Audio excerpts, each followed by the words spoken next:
বলিউডে ঘটে গেল এক অভিনব কাণ্ড।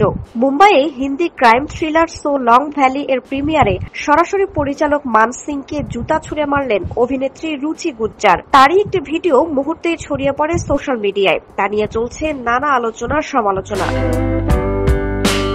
জানা যায়, ছবির অন্যতম প্রযোজক করণ সিং চৌহানের বিরুদ্ধে দিন কয়েক আগেই আর্থিক প্রতারণার অভিযোগ দায়ের করেছেন রুচি। অভিনেত্রীর অভিযোগ, ছবির সহ-প্রযোজকের ক্রেডিট এবং লাভ ভাগাভাগির মিথ্যা প্রতিশ্রুতি দিয়ে তাকে ঠকিয়ে বিশাল অঙ্কের প্রতারণা করেছে। ছবির প্রিমিয়ারে এসে পরিচালক মান সিং এর মুখোমুখি হন রুচি। এরপর 25 লক্ষ টাকা সেই ধাক্কার জেরে পরিচালক মান সিংকে পেয়ে বসেন রুচি। সেই সুযোগে পরিচালকের ওপর ক্ষেপে গিয়ে তাকে জুতা ছুড়ে মারেন। এ সময় খানিকটা ধাক্কাধাক্কির ঘটনাও ঘটে। আশপাশের লোকজন পরিস্থিতি নিয়ন্ত্রণে আনার চেষ্টা করেন।